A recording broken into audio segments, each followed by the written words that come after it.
To God be the glory.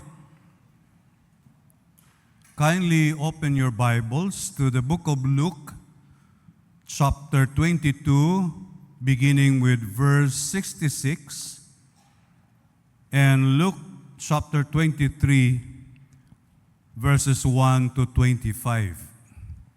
Luke 22, beginning with verse 66. At daybreak, the council of the elders of the people, both the chief priests and the teachers of the law, met together, and Jesus was led before them. "If you are the Messiah," they said, "tell us." Jesus answered, "If I tell you, you will not believe me. And if I ask you, you will not answer. But from now on, the Son of Man will be seated at the right hand of the mighty God." They all asked, "Are you then the Son of God?" He replied, "You say that I am." Then they said, "Why do we need any more testimony? We have heard it from his own lips." Then the whole assembly rose and led him off to Pilate. And they began to accuse him, saying, "We have found this man subverting our nation.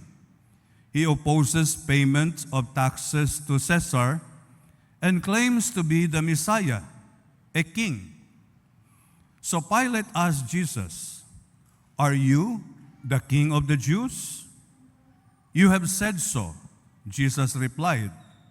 Then Pilate announced to the chief priests and the crowd, "I find no basis for a charge against this man." But they insisted. "He stirs up the people all over Judea by his teaching. He started in Galilee and has come all the way here." On hearing this, Pilate asked if the man was a Galilean. When he learned that Jesus was under Herod's jurisdiction, he sent him to Herod, who was also in Jerusalem at that time. When Herod saw Jesus, he was greatly pleased, because for a long time he had been wanting to see him. From what he had heard about him, he hoped to see him perform a sign of some sort. He plied him with many questions, but Jesus gave him no answer. The chief priests and the leaders, the teachers of the law, were standing there, vehemently accusing him. Then Herod and his soldiers ridiculed and mocked him. Dressing him in an elegant robe, they sent him back to Pilate. That day, Herod and Pilate became friends because they had been enemies. Pilate called together the chief priests, the rulers, and the people, and said to them, "You brought me this man as one who was inciting the people to rebellion. I have examined him in your presence and have found no basis for your charges against him. Neither has Herod, for he sent him back to us, as you can see. He has done nothing to deserve death. Therefore, I will punish him and then release him." But the whole crowd shouted, "Away with this man! Release Barabbas to us." Barabbas had been thrown into prison for an insurrection in the city and for murder. Wanting to release Jesus, Pilate appealed to them again. But they kept shouting, "Crucify him! Crucify him!" For the third time he spoke to them. "Why? What crime has this man committed? I have found in him no grounds for the death penalty. Therefore I will have him punished and then release him." But with loud shouts, they insistently demanded that he be crucified, and their shouts prevailed. So Pilate decided to grant their demand. He released the men who had been thrown into prison for insurrection and murder, the one they asked for, and surrendered Jesus to their will. May God bless us upon the reading of His words. Why do you think the Jewish authorities, the chief priests, and those in the temple wanted to remove Jesus from the face of the earth? What has He done? What were they afraid of? They gave money to Judas Iscariot so that he would betray Jesus. They brought Him before Pilate and before Herod. Why would these people want Jesus to be crucified? In order to understand what was going on here, let's go back in time. 537 BC, King Cyrus of Persia allowed the people of Judah, the Jewish people, to return from the 70 years of Babylonian captivity. Now, the Persians were a little tolerant towards the Jews compared to the Assyrians and the Babylonians. And so King Cyrus helped them rebuild their own country. Although they were still under the administration of the Persians, but the Persians helped them to rebuild the temple. In fact, if you read the book of Nehemiah, that King Cyrus commissioned Nehemiah to help them rebuild the walls of Jerusalem. So the Persians were friendly towards the Jews. And you might ask yourself, why is Iran today mortal enemy of Israel? That's politics.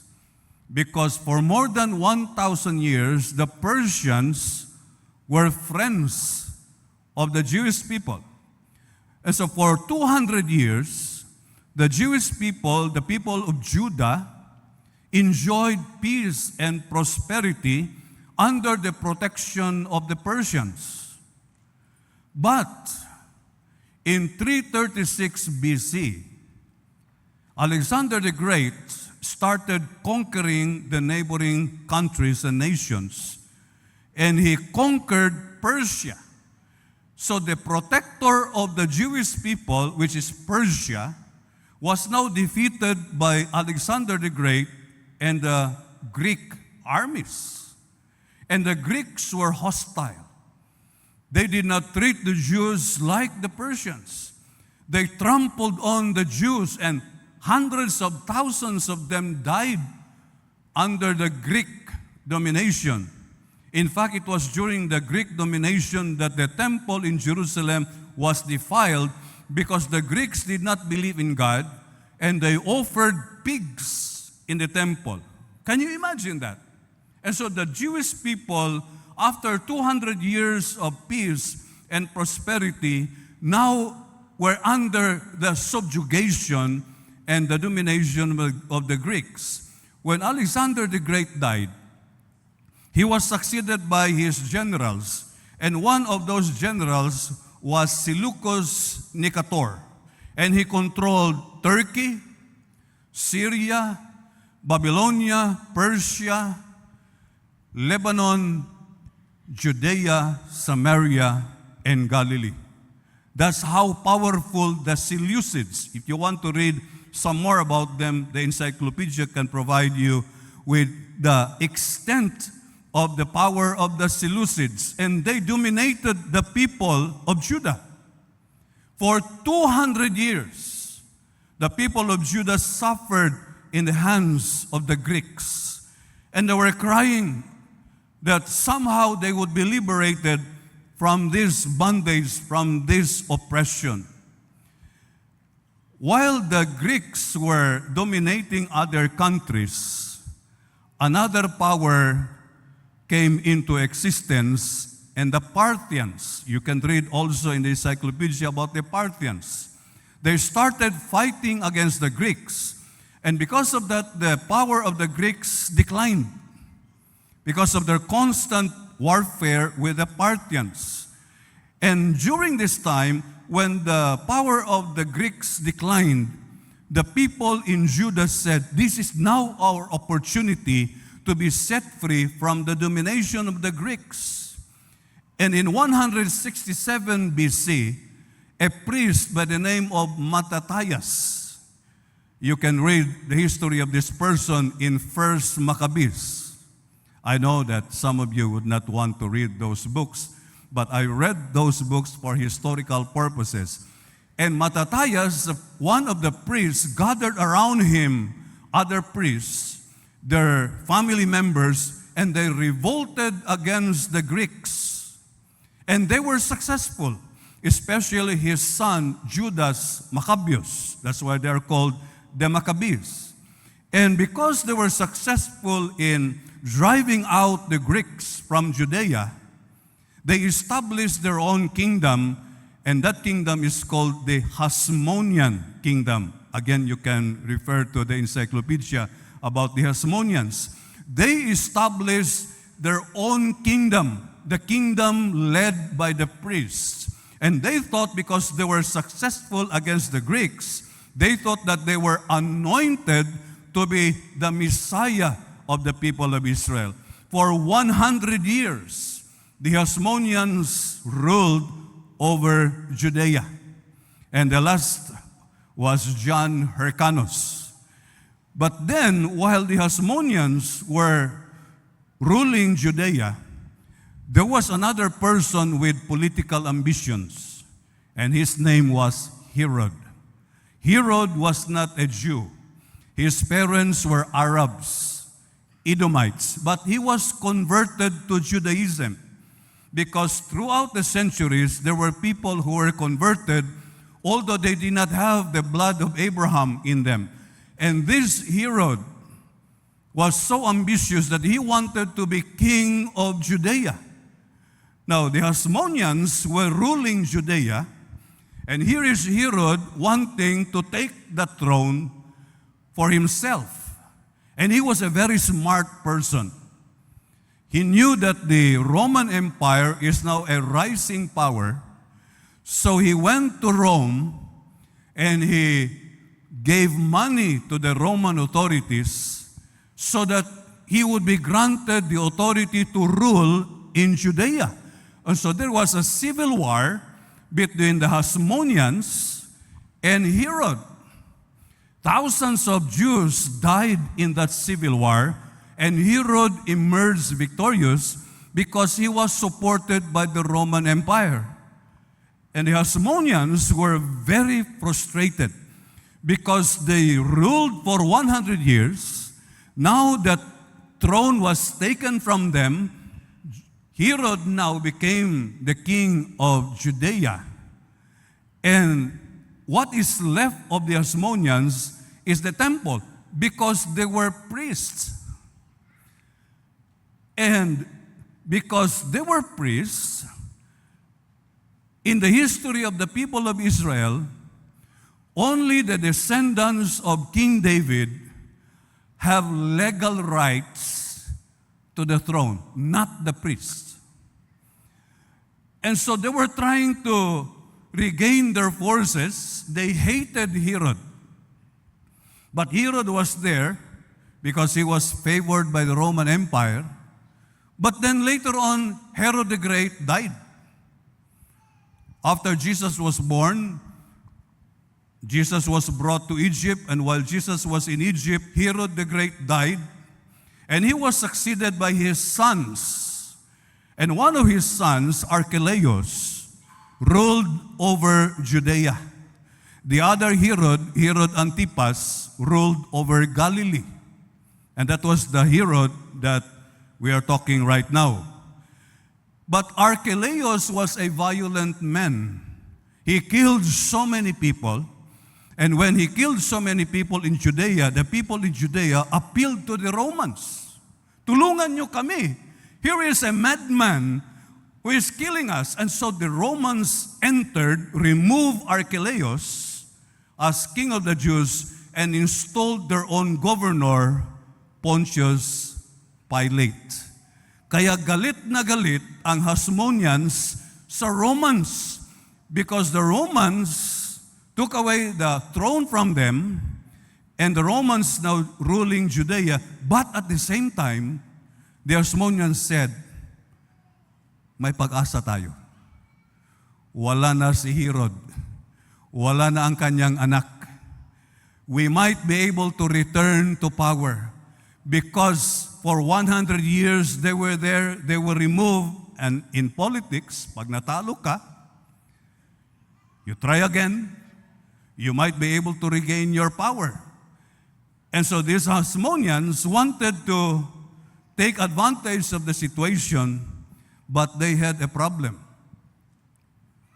Someone was going around, and the people recognized him as the son of David. Even a blind man, Bartimaeus, when Jesus was walking down the streets, this blind man heard about Jesus. And what did he do? He shouted at the top of his voice, Jesus, Son of David, have mercy on me. And that was a very dangerous statement. Because here is a group of people who thought that they have the authority to rule over the Jewish people. But if someone is going around with the title, Son of David, that person is very dangerous. He must be removed.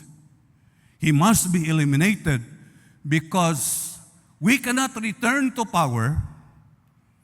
The priests knew the truth. Priests were not authorized to become kings.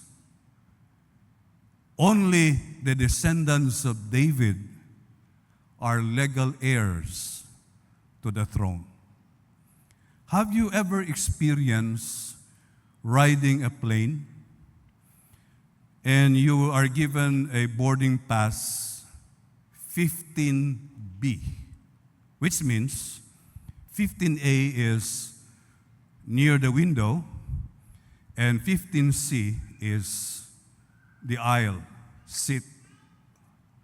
I do not like 15B. Kayo, gusto nyo? 15B? I like 15A or 15C. So when I arrive, I know that my boarding pass says 15B. But when I arrive, 15C is vacant. And I like that seat. And since nobody is occupying it, I sat on it. And kung kayo yon, meron kayong prayer. Sana hindi siya darating. And if you waited and waited, kinakabahan ka, ang prayer mo, Lord, sana matraffic siya. Sana masiraan yung kanyang sasakyan. Because I am now comfortable sitting on his seat. I know the truth. The truth says on my boarding pass, it's 15B, not 15C. But I like it here. And that was the situation of the Jewish authorities at that time. Because they thought that they were there for 100 years, that they were authorized and anointed by God to be the kings of the Jews. But here is Jesus. Jesus is going around and people recognize him as the Son of David. And he is the Son of David, then he is the legal heir to the throne. When we are confronted with the truth, how do we respond to it? Do we accept the truth? Kung tayo yung nakaupo sa 15C at dumating yung may-ari ng upuan, can we say, sa iyo tong upuan na ito, standby lang man ako dito. Sa iyo na. That is one response. If you realize the truth, that the seat is not yours. But the Jewish authorities responded by opposing the truth. And when they opposed the truth, they fabricated lies. They accused Jesus of inciting people to rebellion. And they said, Pilate, this man told us not to pay taxes to the Roman government. But it was clear that Jesus said, give to Caesar what belongs to Caesar, and to God what belongs to God. Jesus never told anyone not to pay taxes to the Roman government. So it was a lie. And they said he was leading a rebellion. And Pilate looked at Jesus, wala ngang knife. He did not even have a weapon. He did not have an army. He did not have a throne. He did not have a crown. How can this person lead a rebellion? And so Pilate said, I do not find this person guilty of any of your charges. Because Roman law, we have copied a lot from Roman law. And Roman law says, nobody goes to prison because of what he says. You go to prison because of what you do. Pilate said, I don't see him guilty. But people, when they are confronted with the truth, they either oppose the truth or they are like Herod who wanted to cover up the truth. Or they are like Pilate who knew the truth but ignored it because Jesus was a big risk to his political interest. Three political powers wanted to cover up the truth, to ignore the truth, and oppose the truth. But eventually, the truth prevailed and triumphed. Because if you look at history, the Hasmoneans, the priests who wanted to return to power, did not succeed because in 70 AD, the Roman Empire entered the entire area, Judea and Galilee, and removed all the Jews and scattered them all over. No Jews remained in Judea and Galilee at that time, including the Herodians and the Hasmoneans. They were removed. And Pilate, what happened to him? Because he ignored the truth. Years after the Jewish people were removed from Judea and Galilee, the Samaritans, do not forget the Samaritans because they were still there. The Samaritans thought, wala na ang mga Hudyo. We can now take their territories. And the Roman Empire said no. They sent Pilate to Samaria to deal with the Samaritans. But in his anger, he massacred thousands of Samaritans on Mount Gerizim, men, women, children. And he was recalled to Rome by the emperor. And on his way to Rome, he disappeared. In fact, there were rumors that Pilate committed suicide. The Jewish authorities, Herod, Pilate, they were all gone. But Jesus remained because he is the truth. You can live a lie. Lies may be successful for a while, but truth will remain forever. May God bless you.